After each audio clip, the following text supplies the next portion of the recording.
love love, don't you? I recently got married, so one would hope that there's a lot of love in my life. And this year, for my birthday, my husband gave me some really beautiful presents. Now, in case you didn't know, birthdays are a big deal, okay? None of this like, oh, we'll just get a card and maybe we'll go out. No. Birthdays mean presents, and good ones. And so I'd made sure that Phil, my husband, knew this in advance because it wouldn't really be fair not for him not to know. And he got me some great presents. He got me some really pretty stationery because I love stationery. It's an addiction I've had since I was a child, and I really have no intention of giving it up. And there was this pile of presents that sat in my living room it was about 12 hours. But still, it felt like a really long time. And I was desperate to open them, and Phil wouldn't let me. The next day, I joyfully opened them. They were everything that I'd asked for and that was on my birthday Pinterest list. And I joyfully Instagrammed all the pretty presents and the loveliness.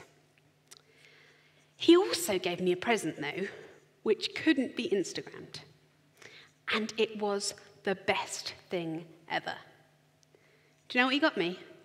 A day without his iPhone. It was a beautiful thing. No Jurassic Park game or fantasy football. We'd just have a day together with no distractions. And it was glorious. I think it also helped that I had a nap in the middle of the day, so he probably got to check on his dinosaurs. And I know, because I know him, that it cost him a lot.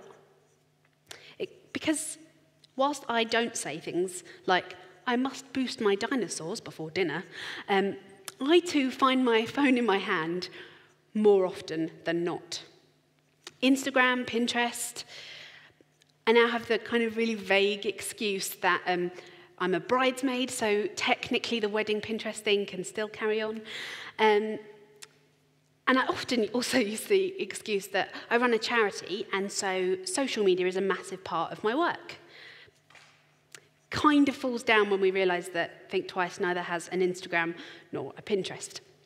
Anyway, for Phil, giving up his phone for that day was a sacrifice, as it would be for me, if I'm honest. He missed his dinosaurs, he probably lost a few battles, but he showed me that he loved me more than his dinosaurs and more than his phone. The thing is, whichever way you look at it, love and sacrifice are inseparable. Paul certainly knew it, didn't he?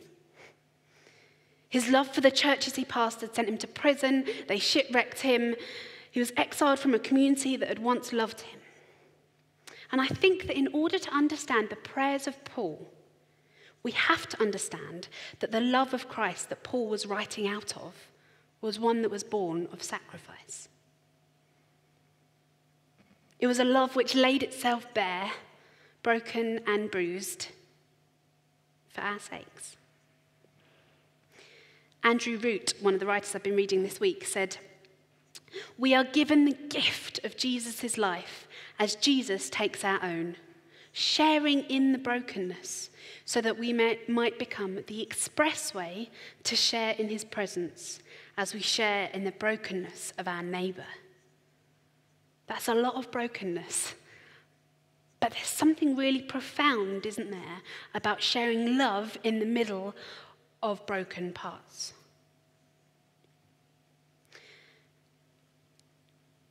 This love is what Paul is writing to the Thessalonians about.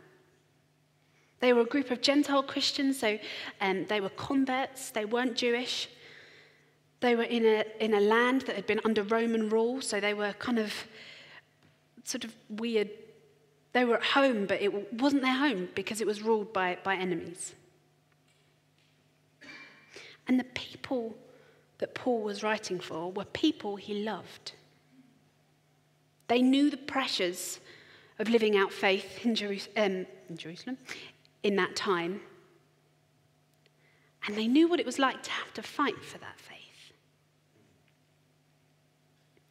We see in this letter, I think possibly more than any other of Paul's letters, that he was a pastor. We quite often think of him as Paul the missionary, Paul the speaker, Paul the one who gets into quite a bit of trouble, Saul the persecutor. But I know I've been guilty, actually, until I started preparing the sermon for today, of forgetting that Paul was a pastor. And I think we see that in this snippet of the letter to the Thessalonians. It's one of the theologians I was reading this week described this letter as a prayer wish. Isn't that nice? It's like all the expectation and the boldness of a wish, but it's offered to God. It's offered to God. Paul's prayer wish comes in 3 parts. I haven't mentioned for a while, but I'm actually a Baptist and we do like 3 parts. It's a wish for more faith in God, an increase in the Thessalonians' love for God and for one another, and finally, it's for an increase in strength. Now, if you're anything like me, which I accept you probably might not be, what you'll hear when you read those prayers is that you have to be all of those things. When I first read it, my thought was something along the lines of, but I can't do those things. I can't have more faith because there's too much to doubt. I can't have more love because I've got nothing left to give. And I can't have more strength because I am wrung out. Too often, we're all of those things, aren't we? Too weak, too tired, too doubting because of whatever life is throwing at us.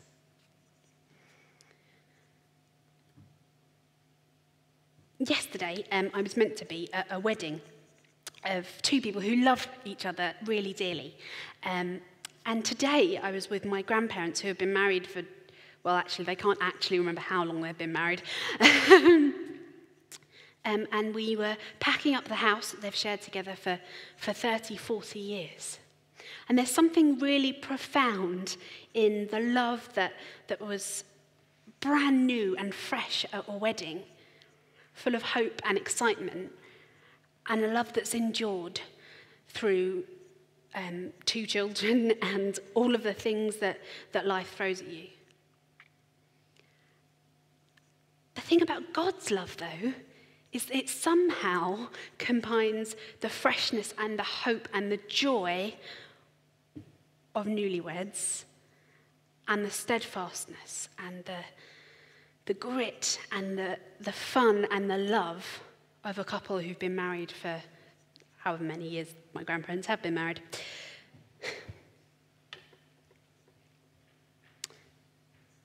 The thing I love possibly most about this prayer is that it's actually not a great deal to do with us. It's not you, it's him. Kind of sounds like one of those dating things, doesn't it? It's like, it's not you, it's me, so I'm going to run as fast as I can in the opposite direction. But that's what this is.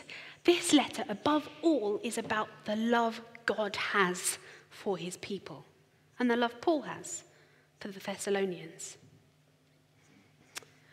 Fred, been reading this week. 1 Thessalonians is about faith, love, and hope. Not as human attributes, but as gifts that spring from God alone.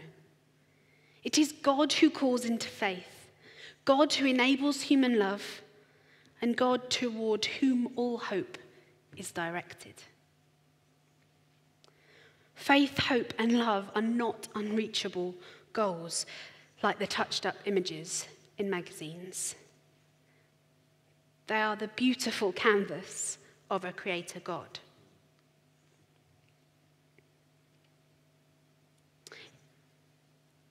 In any case, the fact that it's not about us can be greatly releasing, can't it? Phew. Because I'm not entirely sure I can have strength and hope and love all the time. I think it would be quite exhausting. That's me off the hook then, right? I don't really have to do anything because God's done it all.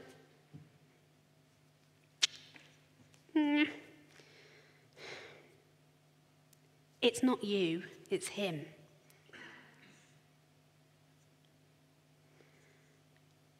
But there's something more, isn't there? There's something that we are called to do. And for the Thessalonians in particular, it was faith. Faith was what they were struggling with. And I probably would be too. If this newfound faith that I had was under fire and Jesus wasn't around and Paul was writing to them, so he wasn't with them anymore, I think I'd be struggling too. But it's not that Paul is pointing a finger and saying, you're good at the love, but you're not so great at the faith. This whole section of letter is called Timothy's encouraging report. I'd love that about our church, wouldn't you? I wonder what a report would say on St. Peter's. We're going to come back to that in a bit. And if there is this room for improvement in Timothy's report of the Thessalonians, it's this faith thing. I wonder how often we pray for our faith. We might pray because of our faith. We might pray that other people come to faith. But how often do we spend time asking God to strengthen our faith and to strengthen the faith of those around us? Do we pray for the family in our home group who are running out of faith because they're still searching for work? Do we pray for the man whose arms are waiting to hold a wife? Or the couple who are desperately hoping to become mum and dad? Or the girl who's not really sure whether life's worth living anymore?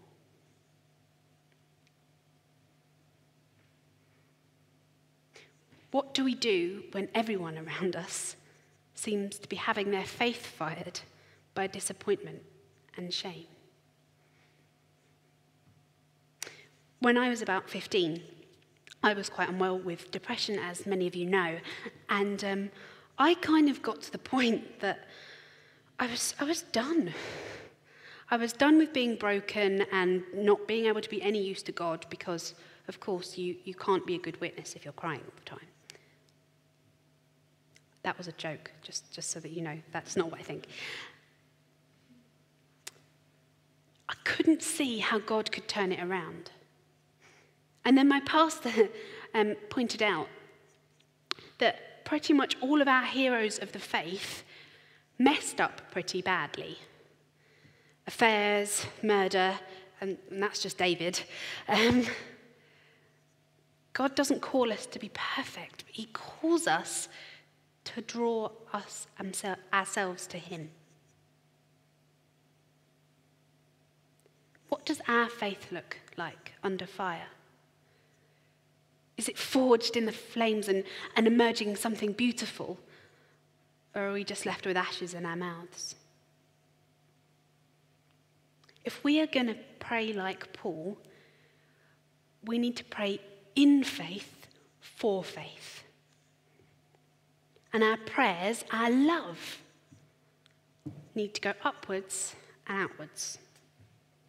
And when I think of upwards and outwards, I think of one thing that goes upwards and outwards. And it's the cross, which I forgot where it was. Verse 12 says, doesn't it? May the Lord make your love increase and overflow for each other and for everyone else, just as ours does for you.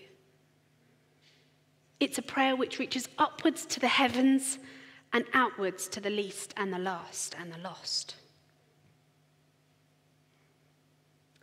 The dimensions of our love to and from God and our love to and from each other are inextricably linked. We can't love God without loving the people around us. And we can't love the people around us without loving God. Our prayers for others cannot be separated from our relationship with the Father. Because we need his strength to live out the calling that he's placed on our lives. And whatever our individual callings may be, there is one central call, and it can't be ignored. And it shines so brightly from this passage. James Alpheus says, God is love. And humans are made in God's image. Love, then, is who we are. We are love's agents. God is the giver and we are the gifted. Love is the gift. God is the caller. We are the called. Love is the calling. Only God's love can help us to do this next and arguably hardest bit. To be blameless and holy in the presence of our God. I don't know about you. I'm pretty sure I have been neither particularly blameless nor particularly holy during the last week. I haven't been very well, and much of this week is, well, it's really just been quite moany, I think. Poor Phil. But if love is the agent of holy living, if love is on our side, how can we fail? Paul's prayer for the Thessalonians is so bold and so full of faith and seeking for a love that overflows from the Father, and it's in the midst of this community. Paul doesn't just ask the Thessalonians that they'd be filled with God's love to feel warm and fluffy inside. It would be quite nice if it did, if I'm honest. If we could just receive God's love and bask in it all day, life would be great, wouldn't it? But it's not really meant to be like that. With God's love, we have to pay it forward. Love is not individual. Yes, we're called to love ourselves, but we're called to love those around us. Our prayers are meant to be passed on to those around us. It's meant to affect change. And I wonder again, if Paul was praying for St. Peter's, what he would say about us. And what would he say about your prayer life, about my prayer life, in private and in public? He'd probably say that my public prayer life is considerably stronger than my private prayer life. But what about you?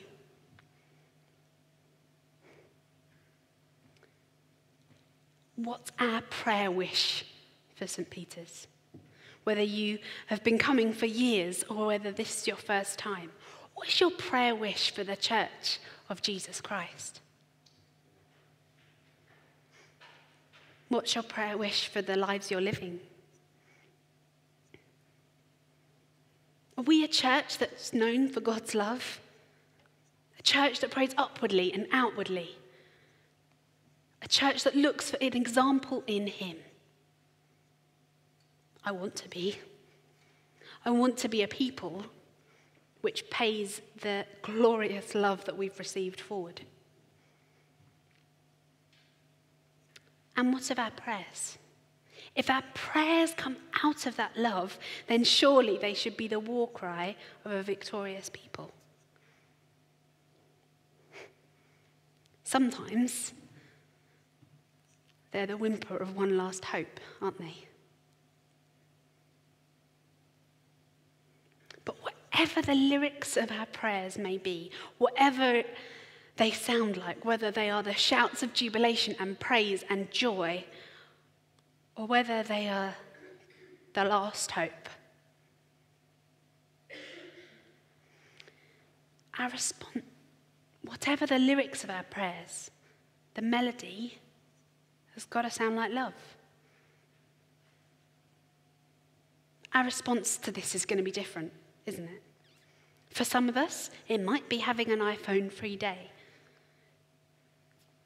For others, it might be picking up that iPhone to invite our friends to church, to offer to pray for them and with them. It might be that we try not to take our phones to the dinner table. Or maybe it's to Skype those overseas relatives who we don't really like. Whatever it is takes courage. But that's okay, because love is courage when it comes from Christ. Love and sacrifice are inseparable. But it's not you. It's not your strength. It's his. And if our prayers are going upwards and outwards, then what can we do with the love of Christ except pay it forward?